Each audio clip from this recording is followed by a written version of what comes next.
Change नहीं हो सकता। जीव की जो प्रकृति है उसमें कोई चेंज नहीं होता। प्रकृति एक फिक्स होती है। चौथा काल, तो ये चीजें फिक्स है। इसमें एक ही चीज होती है, कर्म। तो ये जो अध्याय जो पढ़े गए हैं इसमें कर्म की विवेचना है एक तरह से। इसमें ये बताया जाता है कि हमको किस भाव से कैसे कर्म करने हैं, उससे हमारा कैसे कल्याण होगा, है ना। कर्म अलग अलग करेंगे, उससे जैसा हमारा मन का भाव होता है वैसे कर्म का रूप होता है, और जैसा कर्म का रूप होगा वैसा हमको फल मिलेगा। ठीक है, तो उस स्नात से हमको भगवत गीता में ये बताया जाता है कि कैसे आप अपने कर्म करें कि आपको उनसे नुकसान नहीं हो और वो कर्म आपको भगवान के पास ले जाएं।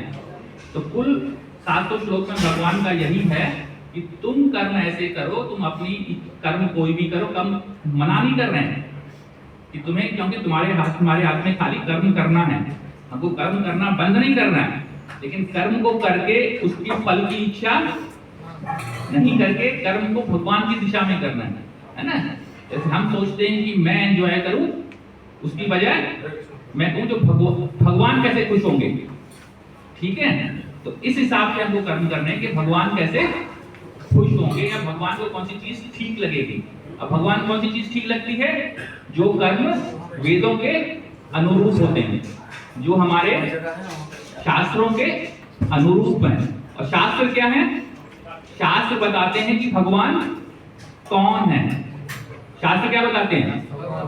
भगवान कौन है। शास्त्र से पता लगता है सिर्फ एक ही चीज की, भगवान कौन है। जितने भी शास्त्र हैं, वेद हैं, सबका पर्पस सिर्फ एक ही है कि भगवान कौन है और फिर हमें भगवान की सेवा कैसे करनी चाहिए। तो सबका सार ये है, और सारे वेदों का सार गीता में आता है 700 श्लोकों में। और 700 श्लोकों में समझना चाहो किसी गुरु की तरह से, तो भैया एक ही चीज है, भगवान की भक्ति करो, भगवान की शरण हो, और जो भी कर्म करते हो अपनी सोच, अपना इंटेंशन भगवान को समर्पित करते रखो या भगवान को खुश रखने के लिए रखो, है ना। ये नहीं कि हम कर तो खुद एंजॉयमेंट रहे हैं और नाम भगवान का ले रहे हैं कि नहीं, ये भगवान की खुशी के लिए कर रहा हूँ खुद के लिए। तो तुम्हारा मन अंदर से, भगवान तुम्हारे अंदर भी बैठे ईश्वर की तरह या परमात्मा के रूप में, तुमको ये बात बहुत क्लियर करनी चाहिए। अब ये ज्ञान हमको कहाँ से मिलता है, कैसे करना है? गुरु के थ्रू। अब गुरु परंपरा है। अब मुझे बताओ कि गुरु परंपरा में हमारे 6 गोस्वामी हैं। कितनों को नाम आते हैं पता है 6 गोस्वामी जी? हाँ, पूरे जोर से बोलिए। हाँ, एक, दूसरे सनातन गोस्वामी, 3 रघुनाथ भट्ट, गोपाल भट्ट। हाँ, तो रूप गोस्वामी, सनातन गोस्वामी, रघुनाथ दास गोस्वामी, रघुनाथ भट्ट गोस्वामी, गोपाल भट्ट गोस्वामी एंड जीव गोस्वामी। ठीक है, ये 6 गोस्वामी हैं। ये कौन थे? ये 6, ये अपने गुरु परंपरा में चैतन्य महाप्रभु के बाद आते हैं। ठीक है, और उनके बाद, उसके बाद अपने परंपरा में और किन की तस्वीरें लगी हुई हैं? जगन्नाथ बाबा जी। जगन्नाथ बाबा जी कौन थे? भक्ति विनोद ठाकुर जी के गुरु एक तरह से थे, उनके मान सकते हैं उनके गुरु के गुरु भाई थे। वो 150 वर्ष के थे, हिल नहीं सकते थे, लेकिन वृंदावन में जहाँ पर अभी मंदिर बन रहा है मायापुर में, तो वहां पे जहाँ पे गॉड भगवान का जहाँ जन्म हुआ था निमाई का, तो उस जगह को वो पहचान गए थे। वहां पे दूसरी आँव नहीं थी, क्योंकि इतने सालों के बाद वो चीज कवर हो गई थी। उन्होंने उस चीज की जगह को पहचाना था, है ना। और उनको वहां पे लेके कौन गए थे? भक्ति विनोद ठाकुर जी।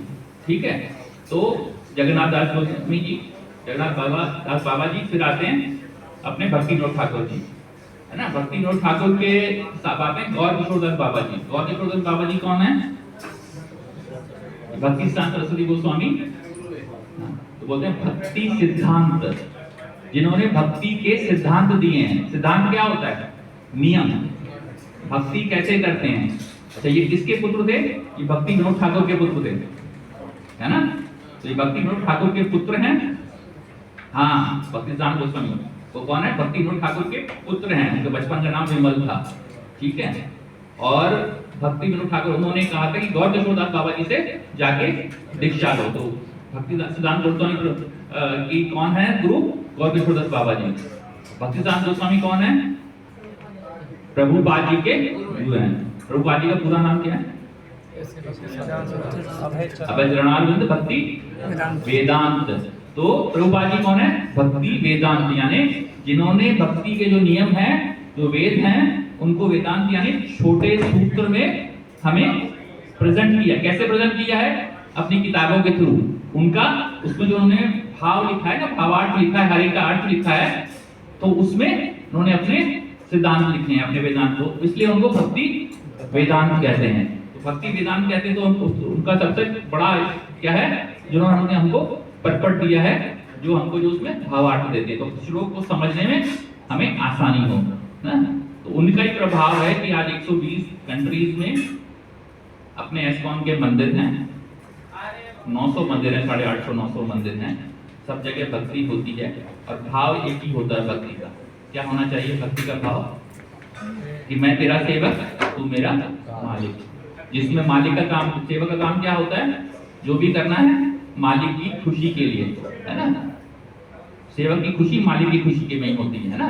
अब जैसे मानो कोई सेवक हमारे घर में काम करता है, आपके घर में अगर हलवा पूरी बना है तो उसको भी मिलेगा खाने के लिए, वो एंजॉय करेगा ना, उसको भी ना।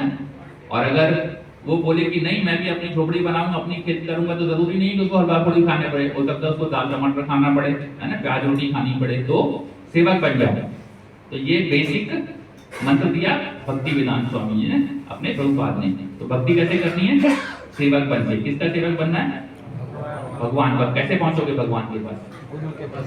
गुरु के पास। तो गुरु की सेवा करोगे तो गुरु आपकी सेवा भगवान तक पहुंचाएंगे, ठीक है। गुरु परंपरा से वो भगवान तक पहुंचेगी। तो हमको क्या करना है? गुरु की सेवा करनी है। गुरु की